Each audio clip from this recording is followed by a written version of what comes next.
Tak ahojte. Dnes sa nachádzam pri kašteli Stražky. S najmladším synom sme sa rozhodli, že si dnes pozrieme tento kaštiel. Pozrieme si aj záhradu, ktorá je hneď pri kaštieli. Je taká anglická záhrada, veľmi krásna tá záhrada je. Tu môžete sedieť, tu sa môžete prechádzať po trávniku, môžete si tu deku dať, môžete tu ležať, môžete tu tancovať, skákať, čo bude tu môžete robiť. Je to veľmi krásna záhrada. A dnes by som povedal, že máme aj také pekné počasie, nie je príliš horúco, je taký ideálny čas na takú prechádzku.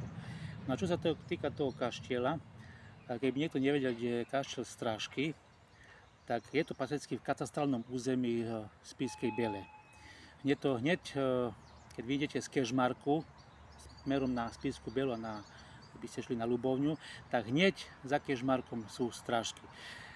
Tento kaštiel sa nachádza hneď pri hlavnej ceste, takže minút ho nemôžete. Pri kaštieli je hneď parkovisko, je bezplatné, takže toto je veľmi pozitívna správa. No a do kaštieľa sa môžete dostať buď cez parkovisko, sa dá prejsť tú cestu záhradu, alebo dá sa aj po hlavnej ceste, ale tam dosť veľa audí, ale ja som šiel po hlavnej ceste, ale dá sa tu vojsť aj cez túto záhradu. Čo sa týka vstupného, je veľmi priaznivé.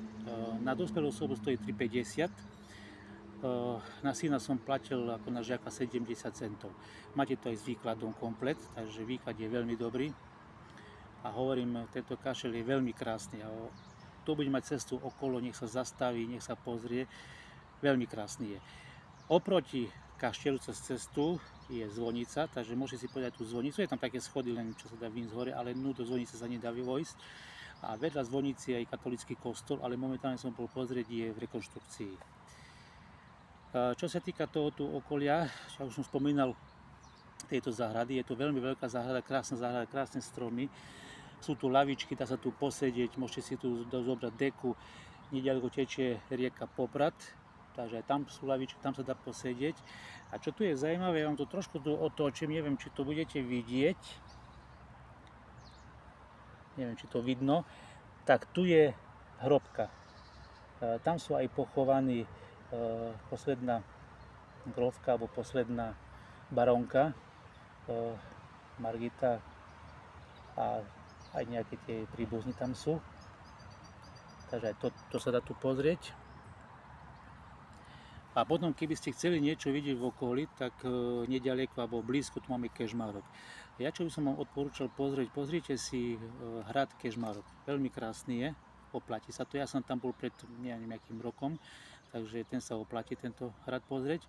A potom, čo je zaujímavé v Kežmarku, sú tam dva zaujímavé kostoly. Jeden je taký ružový, ale architektúra je nádherná, taká zaujímavá. Proste to je úplne iný kostol ako iné kostoly. Tiež, keď pôjdete po ceste, ten kostol uvidíte. Odporúčam ho vidieť ako zvonku, tak hlavne znútra. Vnútri je tiež zaujímavý. Treba to proste vidieť, ja vám to nebudem vysvetľovať, ako to vyzerá, ale treba to proste vnútri vidieť. To je veľmi zaujímavý kostol. A vedľa neho je ešte malý drevený kostolík, je taký učúpený malý drevený kostolík, ten tiež je veľmi krásny. Vraj je postavený bez jedného klinca a stavali ho vraj švédski námorníci. Strop kostola je prakticky je urobený ako v štýle kajuty lode, alebo proste aké dno lode je to urobené. Hovorím, choďte si to pozrieť, je to veľmi krásny kostol, ako aj ten drevený, tak aj ten ružový, sú veľmi krásne. Čo sa týka tu Kežmarok a okolie. Keby sa vám povedzme málilo, že by ste chceli vidieť toho viacej, môžete pokračovať po ceste a môžete ísť aj na Starú Ľubovňu. Tam je staroľubovňanský hrad tam je a pod hradom je aj skanzen. Ten skanzen je tiež veľmi pekný. Potom, ak by ste chceli vidieť viac, dá sa ísť na Pieniny, tam máme červený kláštor, tam je taký kláštor, tam je tiež s výkladom, ten sa tiež oplatí vidieť. A potom, keby sa vám ešte málilo, tak dá sa cez Spišskú Starú Ves prejsť do Poľska, do poľského Spiša. Niekedy ten poľský Spiš patril Slovensku, ale nejakého dôvodu to pripojilo k Poľsku, ale to je jedno. Je tam také krásne jazierko, ktoré je postavené, alebo priehrada, ktoré je postavené na Dunajci. A na jednej strane, volá sa to Nižnica, na jednej strane je hrad, je to strážny hrad, kedy to strážil hranicu medzi Uhorskom a Poľskom. A Keď prejdete, môžete si robiť takú výľadkovú plavbu po tej Nežnici, potom po tej prehrade. Prídete na druhú stranu a na druhej strane je druhý hrad. Ale ten hrad zrejme, ten už asi patril kedysi Poľsku a to bol tiež asi strážny hrad, ale ten zase strážil tiež z tej poľskej strany zase hranicu. Takže keď by ste chceli navštíviť Spiš, môžete, by som povedal, tu chodiť, máte tu proste, jedným slovom, máte tu kde chodiť. Spiš je fakt bohatý na tú históriu, na tie pamiatky. Dokonca jeden historik sa vyjadril, že na malom území Spiša je viac pamiatok ako na celom Slovensku. Takže kto budete mať cestu na Spiš, alebo chcete traviť nejakú dovolenku niekde, tak Spiš vám odporúčam. Čo možno, že mestečko, čo dedinka je nejaká pamiatka.